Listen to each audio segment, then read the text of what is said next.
Completion of the whole project, so it's an overall thing.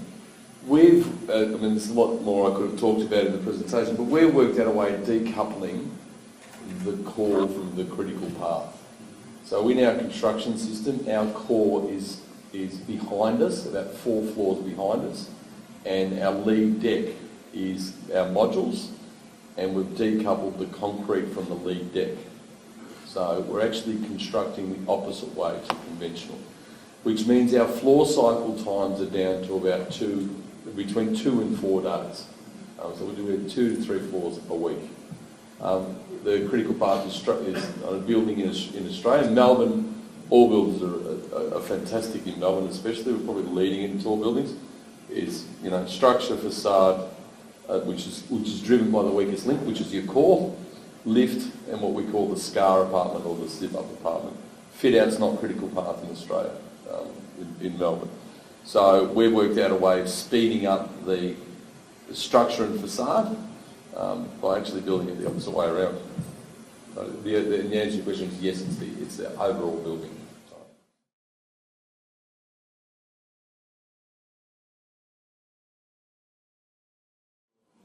Yeah, so we use the response factors, which can be tied to accelerations, as you probably know, and the guidance that I've been using for a number of years comes out of Canada, and I think is widely used in the industry. So we use an in-house package, GSA, which is available externally, to carry out obviously a modal analysis on the floor plate and then a response factor analysis, which gives us the excitations.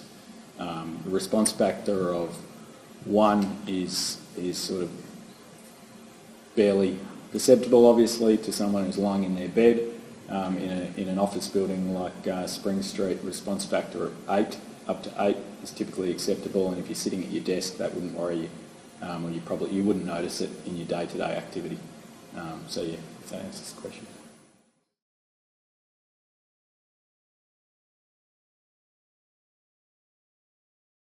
Yeah, sorry, I probably glossed over that bit as I was running out of time.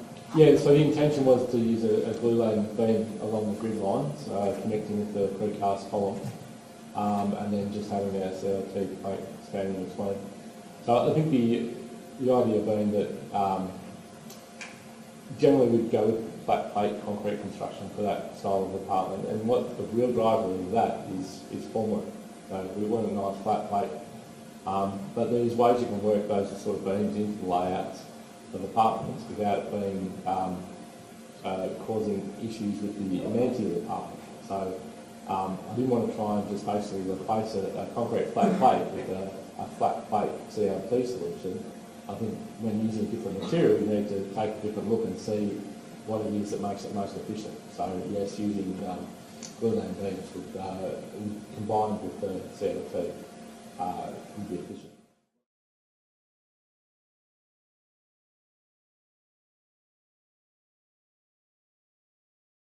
The grid line was 7.2, but basically by using a wide Glulam beam, you're sort of reducing the effective span of the CLT.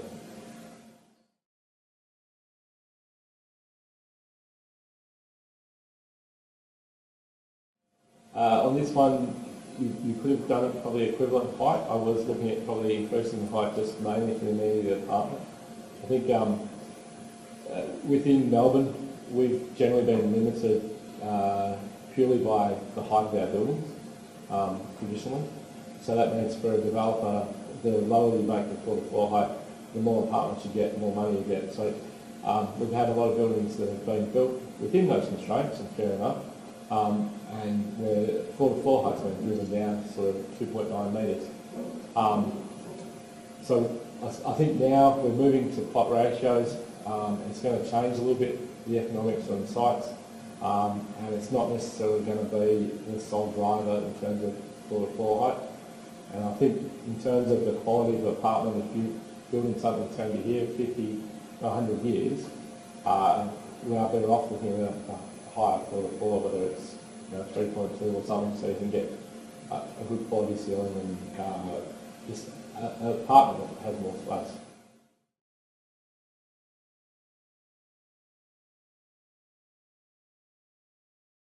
I would have thought we'd probably have a screed across the top. Probably didn't go that far in my design.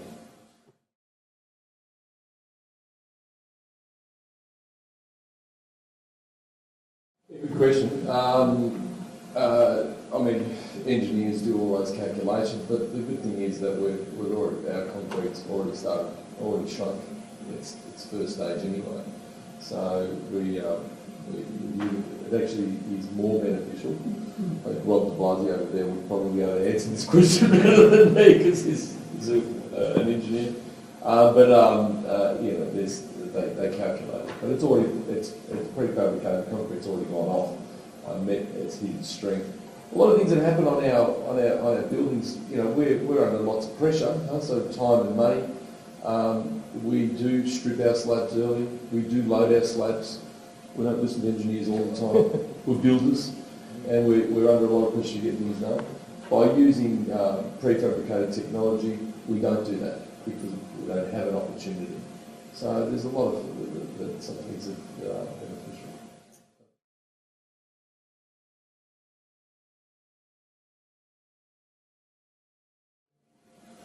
From its precast walls, verticals, to level 15, and then from 15 to 57, it's all prefabricated, and there's the engineer over there, superb engineer. The lower levels are custom Cast in situ, yes. It's 11 metres wide with a 15-storey cast stack at the back, so it's very, very small floor model. Is it a couple hundred metres, right? 11 by 35, but because the cast stack takes up the rear part of it, it's only probably 300 metres of floor plate, so it wasn't viable to prefabricate the intricacy of these areas, and so we're running that up in conventional construction now, and we're on level 4.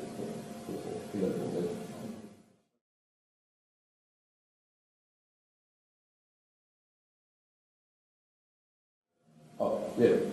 So all buildings moving forward, we don't like building conventional to the podium even. We're changing all that to our prefab system because the conventional part is the slowest part of our construction development.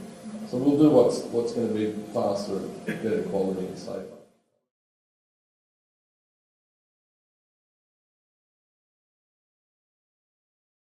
People think because it's prefab, it's limited to. No, it's an in situ, in its final state, it's an in situ concrete structure. There's no difference.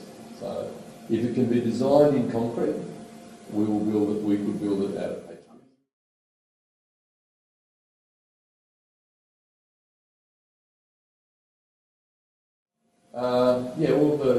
We might not bring the wall. We don't bring the walls with our system. The walls come separately, or we might use the building. To the trade street has a massive in situ shear wall that goes through the centre of the building, and we do that below our lead deck. It's been poured 4 levels below our lead deck, and the in situ wall is probably about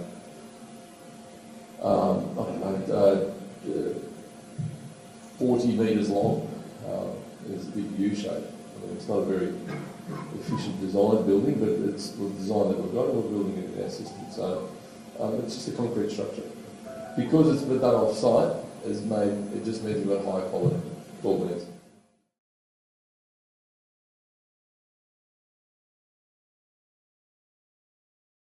So we've got a couple of Holiday Inn Express buildings that we're doing, a couple of 30 stories.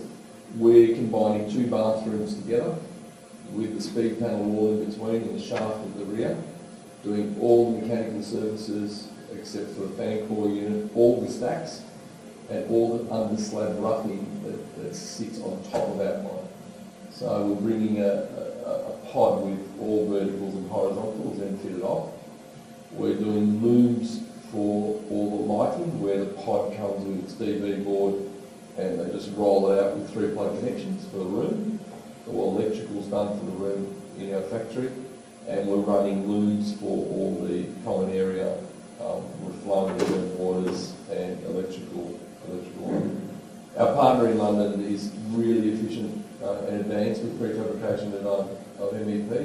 In Australia, we're probably behind in that. We're really ahead in some areas and behind others.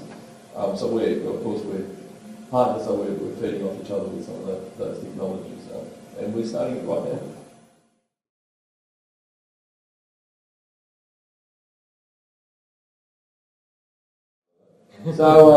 So typically modular or prefab construction is more expensive. It's not now. So we're doing we're bidding on buildings. It looks like we're about the same number as conventional. We're just providing the client with a time saving, which of course we're now cheaper. So with a hotel, when we're doing a hotel, we don't only, it's not only return on investment, it's revenue. So if you finish 6 months earlier, it's 6 months of revenue. It's a lot of money. But our price on it as a building contractor is with our competitors. And in Melbourne, the competition is very tough. We have the same numbers, and our numbers are the same.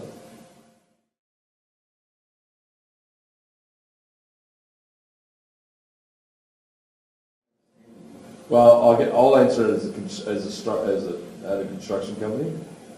In Australia, our cranes cost $5,000 a week. Our crane crew costs $20,000 to $25,000 a week.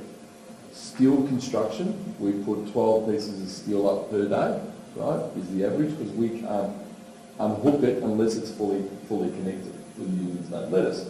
So our steel construction is not faster, it's actually slower on cycles. But you need more cranes.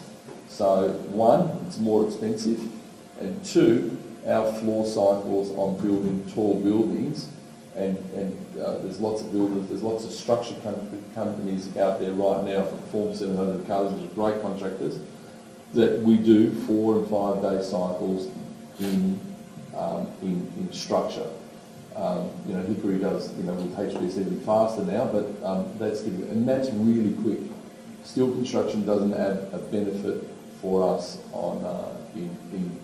in Melbourne, because our cost of cranes, our cost of people, and our limitation in work time. In Asia, they work 24 hours a day, they can put 50 cranes on the job. They're not big cranes that they use, we use big cranes because we use precast. So it's steel construction, you don't see a lot in Melbourne especially, unless it's limitations of ground and lighter, need lighter construction, and rarely we will use it. And the fire ratings cost more, personally. That's my take on it. Yeah, I wouldn't add too much. There's definitely a historical element to it. The subcontractor market in Melbourne particularly is historically a concrete market. But on that, some of the traditional builders, the bigger traditional builders, I think, are seeing that on projects I'm working on at the moment, seeing a lot of pressure on that subcontractor market. The prices are going up for farm workers, and the cost of labour in Australia is very high.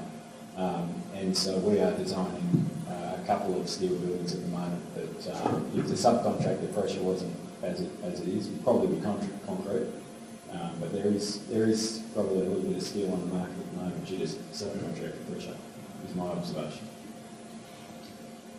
Yeah, probably just agree with all those comments. It is traditionally we've had a very well developed concrete market. They can do very efficient flat plate, fully post tension slabs. We've been doing them for at least the last 10 to 15 years. And from a structural design perspective, we usually can't come up with something more efficient than that flat plate for most designs.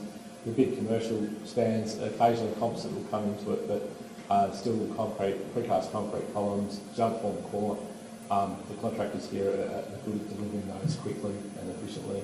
And even doing the welded connections, site welded connections for large steel frames, they're very cost prohibitive with the labour costs in Australia, so they would generally be avoided, but except not possible.